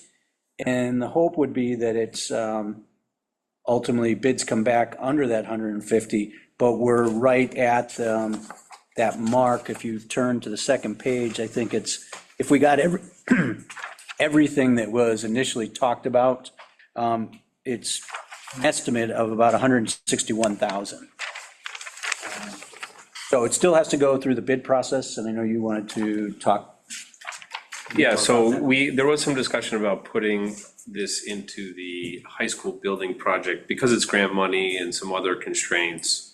We're looking to just replace what we have in kind, basically. So putting new bleachers where the old ones are, which we're allowed to do outside of the project, obviously. And we should and must spend the funds that the state senator was able to coordinate for us, and we've received those funds already. So what we'd like to do is put it out to bid with these general specifications. As Mr. Smith was saying, it requires the bidding process, But the hope would be that once this goes out and it comes in close to that budgeted number, then the group that wins the bid would come in, remove whatever bleachers that we have no use for any longer. There's potential to move some of the smaller ones around the campus, and we may do that. Take away what's there existing. There's currently a pad already, the concrete pad exists, and so then they would put in the new bleachers and they would do the total install. Code requires accessibility, so this one would have an accessibility ramp, different than the other bleachers, but other than that, it would just be a new bleacher system. And like I said, it's important that we don't let this slide and not spend the money that we were granted. I would hate to give it back, so. Yeah, I would just like to add that I did reach out to the state to get we have received permission. I have a nice email because this grant was supposed to be expended by June 30th, but our situation with the new construction project and just so much, and explaining all of that, we have permission to go into next year. So that's the first really good thing. The second is that I can't just go to state contract for this to buy bleachers, because whenever there's an installation, it just causes, additional things that need to be done for procurement laws. So I'm still checking into that. I also just want to be sure that we don't need any additional, I don't know, like a designer or somebody. So I'm just still doing a little bit of checking on that. But I would like to recommend to the committee, I was reviewing school choice before this meeting, before I opened my mouth to say this, to make sure that it was good. And we have, the plan for school choice was that we were going to expend probably $400,000 to $450,000. We are under that by about $140,000, which is great. My recommendation would be to not let this project go, not be funded, to, if it does come over, and we as a group, as the, putting the bid out, always have the right to reject a bid. So we could always come back to talk about it, whatever that number is. But if it is only $10,000 or $20,000, I would highly recommend that the committee, approve school choice funds to be used for it. Okay. I think that's a good idea. So how do we start the RF proposal? That would be me. Okay. So again, I'm just, the timing, so I got a lot going on with that. But I just don't want it to slide. And I won't let know it you slide, won't. yeah. Okay. So that's why we just wanted to bring it up today, get everybody up to speed, and you'll eventually get Yeah, it's got to go out to, RFQ out. yes, exactly. And then it'll come back to this committee to actually expend the funds, and if there's additional money needed, then at least you have that option. Right. And are we trying to get the entire length of the concrete slab? Say again? The entire length of the concrete slab? Whatever Kevin had gotten 3 different quotes or 3 different sizes. This is the smallest of the 3. I believe if it's a little smaller in the pad, but it's more within the budget. Some of them were upwards of 200,000. I was just gonna say, I think it was closer to 250 if you wanted to do like a The full complete one, size. yeah. So we're trying to, not go too crazy, but just similar to what we have, but all I don't one know if Frank piece. has anything to add. Yeah, there's a couple different options that Kevin talks through. One, if we put ramps on both sides, then it eliminates all the other bleachers that are over there, and it doesn't fully fit the pad, but it still falls within the budget. Part of this is also based on building inspector's approval, right? Another one is if we go with just one ramp, which I believe is acceptable, and the other side just goes stairs, we may be able to keep the most recently purchased bleachers right next to it. We could. Let's not do that. It's up to, so those ones, and they would roll, so it's not the old ones that have been out there that are all smashed. Ones that are very similar to the ones that we'd be purchasing, and it would increase the number of seats that we would have on that side, so I like the idea of eliminating one of the 2 ramps and keeping that extra set of bleachers out there. It's a really nice set that we purchased about 10 years ago. It would give us more seating, and it would be more appropriate seating for that space. But I think it's all pending bids and building inspector's approval of what potential plan we lay out. It says we need ramps on both sides, and those extra ones go away, and it's a moot point. So is that where we need to start then? Because in order to put bid specs out, you have to know what you want, so that vendors can bid on what you are asking them to bid on. I like the idea of keeping one of the 2 out there, eliminating one of the ramps, and having that additional seating, but also you guys gotta be on board. Yeah, I I know what you're trying to do, but part of my theory was, let's just do this project and do the other side, like one cohesive unit instead of matching. And so, and we don't use those stands other than Thanksgiving football and maybe a couple other small in-town football games. There's two environments where those bleachers get heavily used. One is on Thanksgiving Day when we host that game. The other is on youth football on Sunday mornings when the opposing side shows up and they each take a side. Outside of that, most fans, even when they're away fans, and on the home side. How would you see, though, when this project's over, I think you're going to see MIA entertain playoffs here, and I think you're going to then have visiting groups that want to be on the other side. Situations I would look to maximize the. Going to have a premier concession stand and bathrooms. And bathrooms. And bathrooms. And MIA will be excited about that. Finally, bathrooms. New bathrooms, too. I know. Porta potties, gone. With a changing table? Yeah, one of them does, yeah. Nice. Just for you. Not for me. I don't know. Advocating for all. You asked for it, I mean. All the people. Anyone who Their kids may be on in the need. Anybody who may be in need. All right.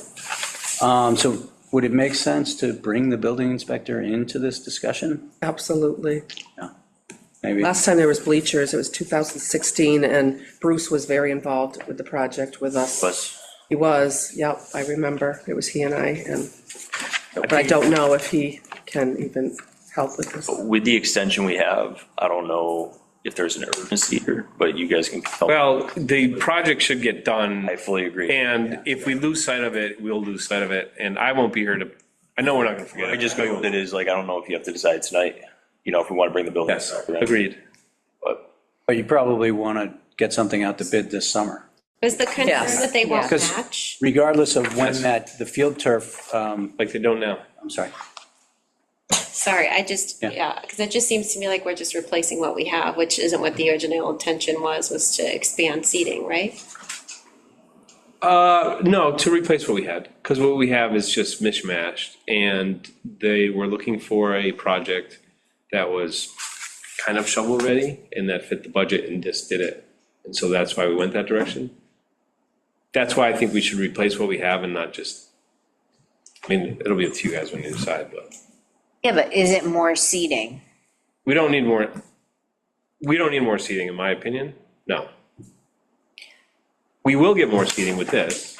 Oh. More seating than you currently have. Right, but not the huge one that we were at the 250,000 one. Yeah, would it have been nice for those twice a year, but we stay within the budget or close to it. I think you do both ramps and make it as I know, but. accessible I as mean, possible. Gordon had just said too, that maybe more people would come to our facility. Want to rent our facility? Yes. They still can, they can just line stand outside the fence. No, I'm serious, what's There's wrong? not as much room over there as there used So to be. you're proposing to extend the seating on our side, not at. No. No. It's a visitor. I'm clarifying. Yeah. No, it's a visitor side, only. Oh, okay. So there's three separate bleachers. And add to the visitor side, just take those out and, There's three separate units there now, they're all different. yeah. Well, can we get some quotes then? And, Yeah, the question will be is whether we do one ramp or two, because that will differentiate, that'll be, as Pam said, the bid. I know, but can we get a quote? I think you're going to. That's what Kevin done. Yeah, before you get quotes, I think you have quotes. Oh. What you're going to need is the building inspector's input as to whether you can even go one ramp versus. That's what I'm saying, I think we just do the two ramps, put it out to bid, all of the day. Let's just finish this and not make it difficult. My opinion, I don't know. It'll be a nice set of bleachers. I know, but maybe, I don't know if we saw the difference in price, if we could use more funds, or if we wanted to. I don't know. You're gonna need it next year. I think we're over funding the bleachers on the visitor Okay. side of the stadium. I think we fund them with the money we got. If it requires another 10,000 or so, that's available. Yeah, because I'm sorry, I'm just going to go back to budget discussions and all the conversation during budget, even from town council and school choice, and counting on that revenue, and that we really didn't want to go that route, but we kind of are doing that to put the, get us through another budget year. It would be nice if we didn't have to do that, and we could relook at those funds, I guess is what I'm trying to say, to build that up. Fund supplies, which are. Yes. Yeah, get really expensive in terms of workbooks and things like that, so. Curriculum. I'm just feeling. Software licenses. No, you're absolutely right. So I see Greg's point. So I will start to work on this. It's not something I can do immediately. There's things that I need to know more about. So when you put a bid out, you can't just say, I just want bleachers. Like, you have to tell people what you're looking for, and then talk about installation. And I need to find out more about this pad that's there to make sure that's still a safe structure. So there's a little more to it. And this is out of my wheelhouse, so I don't want to pretend that it is in my wheelhouse. So I need to do a little more research. Probably reach out to some other districts that maybe have done bleachers also, go back to our old specs from 2016. So if I see anything that needs to be brought to your attention, I will bring it to your attention. If that's okay with the committee to. To Greg's point, as we look at future meetings, maybe we just put it somewhere as pick a date that we would like an update on, so it kind of gives us doesn't fall off the radar. I mean, I'm sure if you wrote for no cost, you get a year on the grant, right? Probably, but still. I believe, yep. So at the next meeting, well, that's July 1st. No, that's too quick. Yeah, but the next one in August, the August. I think 17th. Yeah. And these, just to specify, these are raised bleachers, like our home side, not first seat on the ground. So they're better. They're above the fence, I should say. Yeah. Okay. That's the difference. You don't have to look through the fence. Right, you're up and over it. Yeah. Helpful. Yeah. Okay, thank you. Thanks. Appreciate it. Good. Yes. Thank you. And thanks for the tip on college affordable. I know. Signed up. Did you? Find it on our website? Yep. Thanks, Frank. Keep asking going on. I know, right? Yeah. Bleachers. Lot going on. Moving into business. So Ms. Brown, I think has some slides that she has put together. We, in looking ahead, both the House, the State House and the State Senate have passed separate bills looking at a school cell phone ban. So now they're into coming together and figuring out what that final bill will actually entail. Some of this will be in the slides that Ms. Brown's going to go through, but we wanted all of you to have the information, because whatever the time frame may be, which could be late fall when the legislature finalizes this, and then DESE has to give some parameters of how school systems are going to respond, it's going to end up changing our current policy on cell phones in some way. And so one of the things that I think you'll see in the slides is that the communication probably should start now to our families, because we're going to need a partnership with our families as we go from an environment which is a little bit more around building responsibility as they go up into the high school grades, to one where it's going to be no cell phones allowed, depending on what bill ultimately comes out as a law. But there are characteristics, and Ms. Brown will take us through this. Sorry, I'm stealing some of It's okay. Yes, under there. back up a little bit. Let's back. So just to give, I wanted to give you the kind of the timeline. So all of this is leading up to the fact that the Attorney General's office just put out a grant.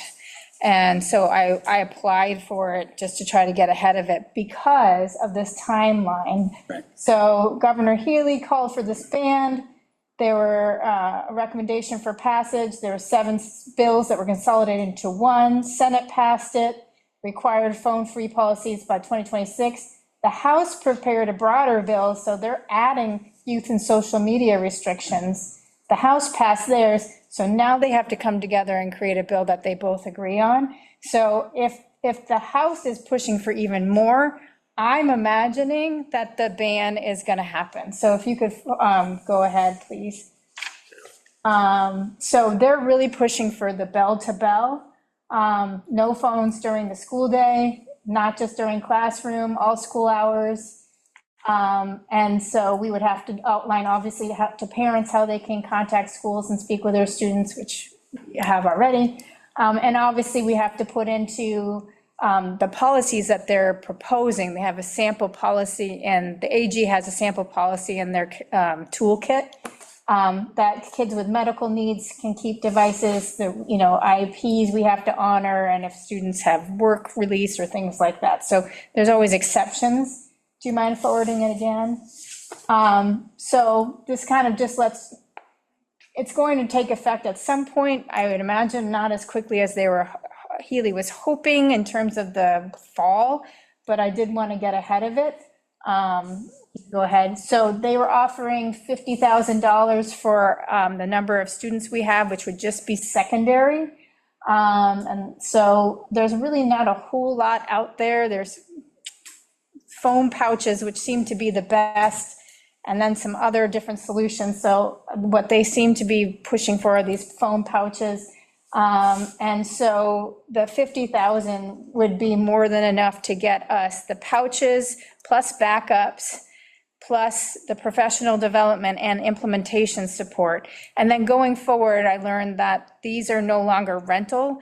They're actually, you purchase them. So it would cost us in the operating budget roughly $2,000 to $3,000 a year to replace any broken ones or things like that. Heather, can I ask a question? Because I found out recently that Westfield High is using an app that prevents the students from, so you're not already making the decision for just the pouch, are you? I applied for the pouch. We would have to do the pouches? If we got this grant and we wanted to go through it, we can see what we do. That technology has gotten mixed reviews. That's what I gave Frank the contact. Yeah. Good. So, yeah, and I'm not even, well. Okay. Yeah, so I just went the conservative route. This is tried and true. Millions of schools use this, blah, blah, blah. So, I mean, if we get the grant and we decide this is not the way we want to go, we say, thank you very much, we don't want the grant. The good news is that DESE is also coming up with more funding for this. So that also shows that it's coming. We had to, just to jump in, we had to get this grant in by June 5th in order, it's a competitive grant, so we don't know that we're going to receive it, but if we didn't put the application in, then we certainly wouldn't receive anything. Right. We know that something's coming, and it's going to involve professional development for our staff, and it's going to involve probably some equipment that we need to purchase. So we figured having the opportunity for some funding for it would be helpful. And I found out about the DESE funding after I'd already submitted the grant. So the good news is too that it's a 2-year grant. So if we get the funding, we can spend the summer and much of the fall really collecting data from families and really using that time for community events or getting the message out to families, really making sure everyone's on board and gets the why, including the staff. Then having a professional development in November, and then rolling out whatever policy that we have that would align to this, the implementation of that policy January after break. It's a nice break for us. It's kind of starting new, because when I reached out, I said, listen, we have a brand new school. There's no way if we could do this, even if everything was going well, first thing. We're trying to roll out how to be in a new school. So January would be fine. And it's a 2-year grant, so we have that wiggle room. If you go to the next slide, I just want to show that right now we have off and away. It seems to be working for 6th and 7th grade really well. And then it starts getting less and less effective, 8th and up. We do have the pouches. Teachers have said that they'd spend class time, sometimes a little bit of time, sometimes more time, kind of negotiating this. There's always kids who are going to bring in burner phones and things, but the idea is that would be the few and far between, and we'd have to have that in the policy as to what we would do with the kids. It can't be exclusionary, which makes sense. You can't suspend a kid for bringing their phone, because the whole point is to make sure they're actually focused. But it connects to academic outcomes and also mental health outcomes. So there's all sorts of research behind it. But I just wanted you to know the reason why I jumped on it.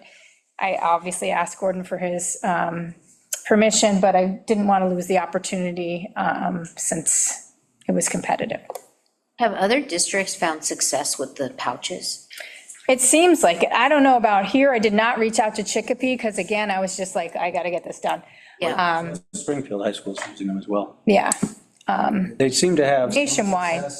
I think they had some initial challenges because pouches broke. Yep. The other piece is that, and I don't know exactly how this works, as you lock them, you have to have multiple stations at the end of the day to unlock them. Because think of the angst that the student body's going to feel. I have to get out to my bus, but I need my phone unlocked. So you'd have to have multiple stations and have all of that organized.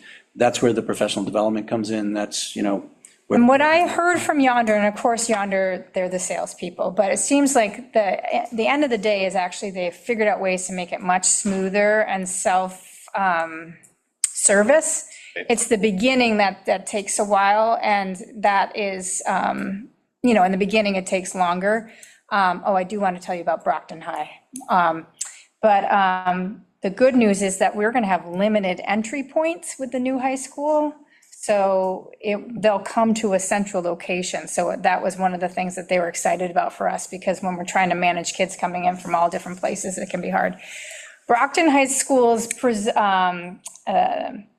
I didn't catch whether he was the principal or superintendent of Brockton, but he presented at a webinar that I went to, and he said, He's principal, okay.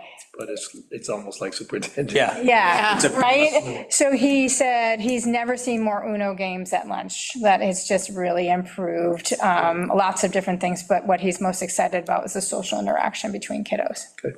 So. Another principal at West Springfield Middle School spoke about their success and the change in. Using the pouches or the app? Using the pouches. Okay. I talked to a lot of teenagers who are literally addicted and just want someone to take it away from them. But then, like anything else you're addicted to, you don't really want them to take it away, but they know that it's getting in the way of all kinds of things. So England just had a ban on social media, 14 and under, just recently. So it's happening across the world. Yeah. Australia. It's not healthy for kids. Yep. So we wanted to not only bring this to your attention that we've applied for the grant, but just get you thinking. And, as we move into the summer, we're going to have to work on messaging this out to families that this is coming. And, obviously, we gave you what our current cell phone policy looks like, but changes depending on what the timeframe is with the legislature and DESE will have to be made to that policy as well. Did you say there's a DESE grant also? So I just found out that DESE is, they haven't actually announced the grants, but there's funding coming. Which means there's also requirements coming. Yeah. And you said you didn't look into the app? I did not, because I had heard mixed reviews on it, and it seems like they're really pushing the pouches. Whenever I don't want to talk about it, because I can't speak to the technicalities except for the fact that there's ways around it, and I'm not even sure if jamming kids' phones is technically legal, but that's a whole other story. So this seemed like the tried and true. And I heard you reference the high school several times. I mean, wouldn't we also need this in the middle school? We would. Yes, so I applied for 6 to 12.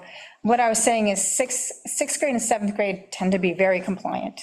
Eighth grade a little less so, and then as they get up, it becomes harder. Okay. All right, well, keep us posted. Of course. And the next item, appointment of school committee member to Town Open Space and Recreation Review Committee.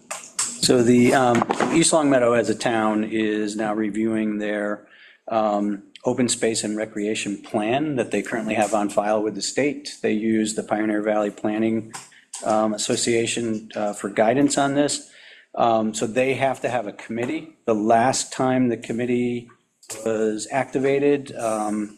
I was on this group, as was Mr. Johnson, and it's probably somewhere between, say, 3 to 6 meetings to develop the plan. You have to get some community input, you have to do some research in terms of, is what we're presenting still accurate in terms of what open space and recreation areas we have in town, and how do we look to utilize them? That's where Pioneer Valley Planning helps with that, in terms of putting together strategic objectives.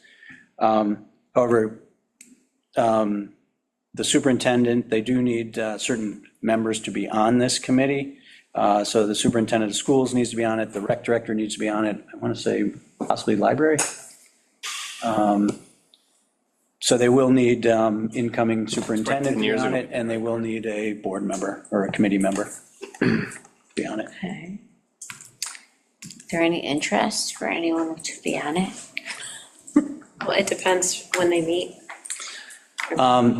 The first meeting that they had, or actually will have, is tomorrow at 3. I already told them that we would not have a member ready, and actually were involved in negotiations. So when they put out the doodle poll, because I was planning to go for the committee, that was the one day I said I was not available, and that's the day they're meeting. Picked it anyway. They don't want you there. I guess not.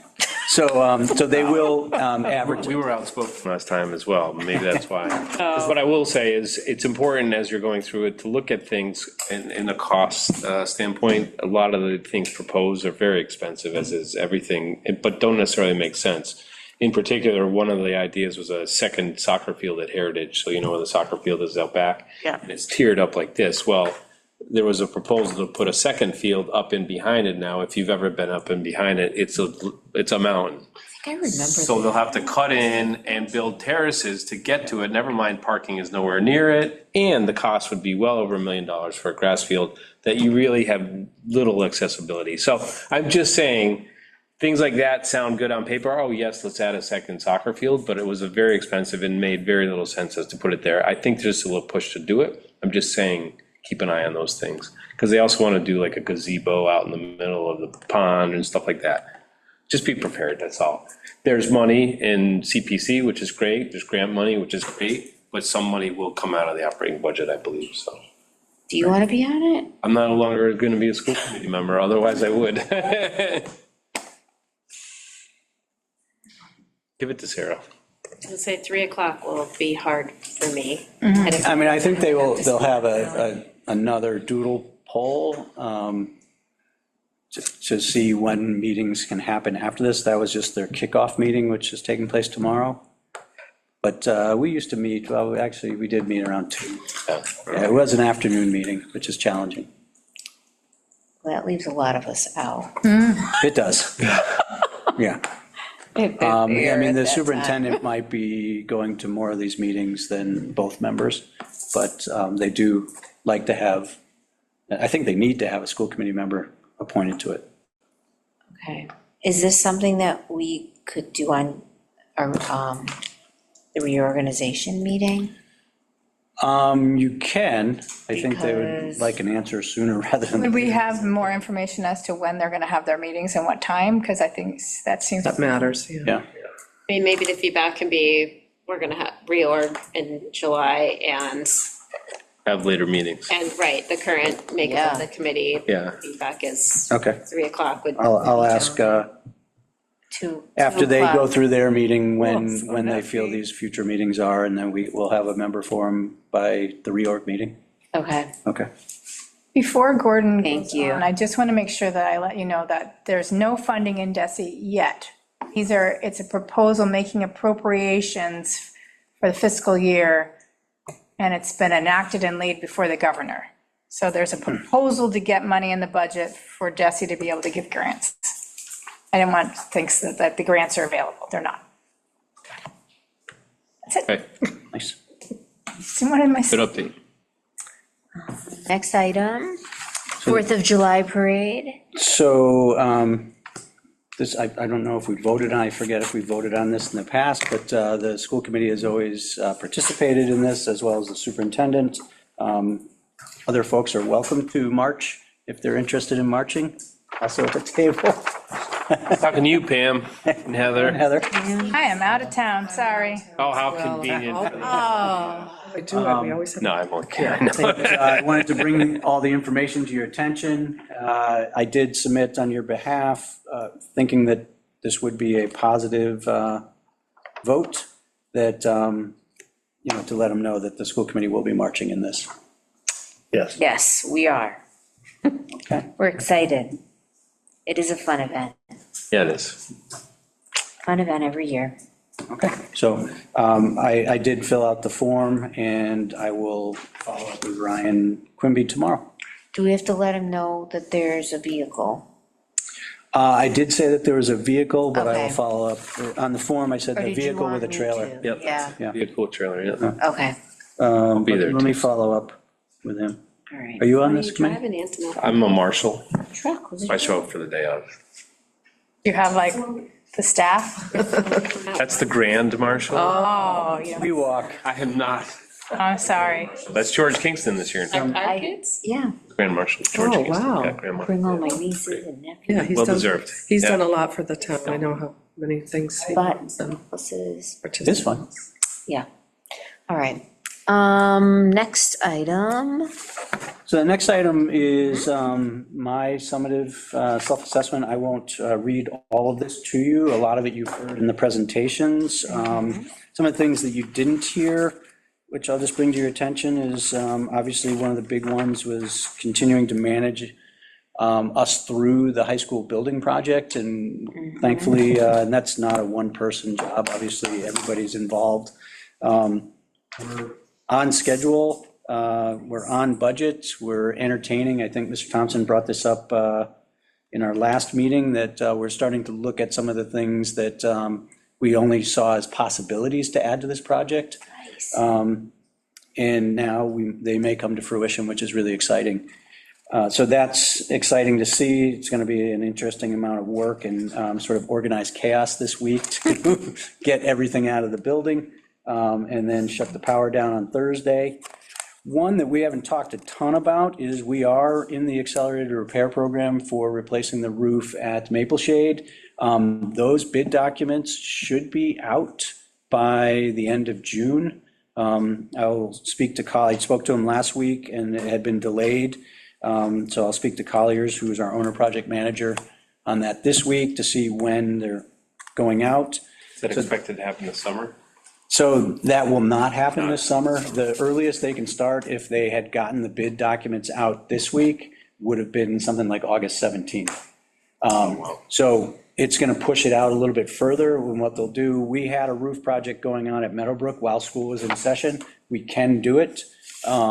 It's just that they're going to have to outline the construction area, and that would be the area that, we just have to keep students away from. During school hours, they would do that? They'd be able to do it during school hours. If it becomes disruptive, then we ask them to stop, if it's something that's, if we have assessments going on and they're doing something that's incredibly disruptive, we can ask them to stop. So that's on track. The good thing is that we've gotten all the funding. We have the partnership with MSBA. So, and we have a similar reimbursement for eligible costs to this project. So something that would have been in our capital plan consistently moved down the road is actually now happening. So that's exciting. Great.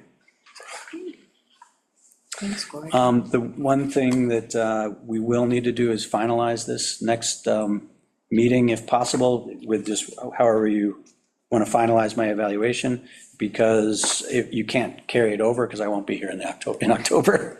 So to report to DESE, we've always told them when we've carried it over that we will report in the fall submission, but they're going to need something in the spring submission this year. Okay. So happy to talk about any or all of this with anyone, either now or individually over the next week, I guess, because we're meeting again next week. All right. We have another tour of the high We school. have another tour coming up. 24th. Next week. Yeah. It's exciting. It's happening Let's fast. go into that one? It's really taking shape. I would. Yeah. I haven't 3 been there in a o'clock. long time. All right, our last item. Schedule a reorganization meeting for July. So usually have it on July 1st. I don't know if that's a good day for Usually everybody. meet at the high school office. It's usually not very long. Oh, right. So you, The most important folks who are there are school committee members, right? If I'm not going to be there, that's okay. correct. Yes, because it's a strictly reorg. reorganization. That's what I figured, I just wanted to make sure. So you will need You'll just meet up back then, right? either your new superintendent or one assistant superintendent just to start the meeting. And then once you have a chair in place, the chair takes over. I think Joni's Joni gonna be there? I think planning on Joni's gonna be there. attending. And you may So- need I'll have to space, come, because unless I you don't know want if to. this room is available during the morning, because this is active. They have programs, basically 8 to 4. Where else could they go? Tom's conference room sometimes is open. That can- You? It's an open meet, it's an open meeting, I though. usually film it. It's an open meeting, though. No, I know. You don't usually film it? No, I'm. They can't do it at Carter Monday in the conference room there? Could do it. Yes, do the I'm just saying, the Nobody com- goes to that anyway, yeah. I know, but you might not be able to do it in the morning anyway. I mean. You can We're have still it, if we're not, I have a job. Yeah. Yeah. So Monday through Friday. The first doesn't work. You're allowed to go to the second or third or fourth. You just should do it as soon as you can, yeah. Yeah, it doesn't have to be. I'm best on the first. I don't know about you. What time, 5 o'clock? No, I could do it in the afternoon. Yeah, afternoon is fine. 4 o'clock? Or No. 5 o'clock then. Second is easier for me because everybody's leaving, taking Thursday, Friday, so I don't really have any afternoon meetings, but I just have a dentist appointment at 3 o'clock. Do 4:30. Do it at 2 o'clock. Could we do it on Zoom? Do we have to do it in person? it would be difficult to do it on Zoom if Jamie's not Got it. Okay. televising. I could do Why don't you do midnight on it the first, Well, noon. 4:30 on the second? Okay. Could do it at the fire station. Okay. Do Zoom. Wait, guys. But Well, some- that's different. Someone would have to still. Their point of Zoom is they could be remote, yeah. I can't leave Why don't we- work. That's why. Oh, What time on the second could you? it has to be in July, we said, it can't be the Has 30th. to be in July. Because you won't have a new committee until July 1. Sarah doesn't get, We could do it after the 4th. she has to be sworn in do it before after your the meeting to vote, just so you know. She knows that. Okay. Monday, The 6th? I'm just saying, what if you go after the holiday? You want to do after the holiday? It's too challenging, Next meeting. August. not till August. Yeah. That's after, then that's fine. Is that better? Yeah, I have nothing on Monday, not a single meeting right now, Oh. the 6th, because I think people are taking like Thursday, Friday, No. Monday. Which I am, I just realized. I hope that Amy, Sorry, no. Taking Monday off? I'm sorry, I have to, yeah, the schedule. grandbabies. Actually, I will be here on the 6th, so I could be the person. Okay. No, he said you needed, Well, if Joni's, if Oh, okay. he's here, Yeah. as long as Joni can do it. if she can't, I'll be here. I'm coming back the 5th. so, I have to be here for the literacy tutoring. okay. Well, then let's, I think I'm around Put the it- 6th if you want me to pinch it. Right? I mean, I'm free too. let's put it for the, Or I could do 4 on the 1st. Oh, look at you jumping back to the 1st. do you guys want to, what do you want to First do? is, what day? Wednesday, July 1st. I'm just gonna make sure Joni knows. I can. What? Either Put one. it on 2 wheels, wherever I'm Fine, going. then let's do the 1st at 4 o'clock, 1 second sooner. okay? Are you doing it at Carter Monday, or did you, if we did the fire station, would, They don't want Fire the fire station. no? I was None like, of them know it, so Okay, all right. it'd be more work than. Just do it at Carter Monday then. Because the door is still unlocked on the outside. Yeah. We'll just open, put Yeah, it, just crack it, yeah. yep, Okay, then we don't have to film it, I It's a guess. 10-minute meeting anyway. exactly, and yeah, it's not a long meeting. Okay, Cool, and you can sign the Okay. warrant while you're there. and I am there and Heather's. all right. We're good. Okay, July I forgot to let 1st, Joni know. 4 And PM. Sarah, all right, perfect. And Amy. and Amy. Amy's. Yes, all Joni. are important. No, Okay. all right. Anything else, guys? All right. like to, I would like to make a motion to adjourn. I would move to adjourn, I should say. Second. motion made by Greg, seconded by William. All those in favor say aye. Aye. Any nays? Carries over 4-0.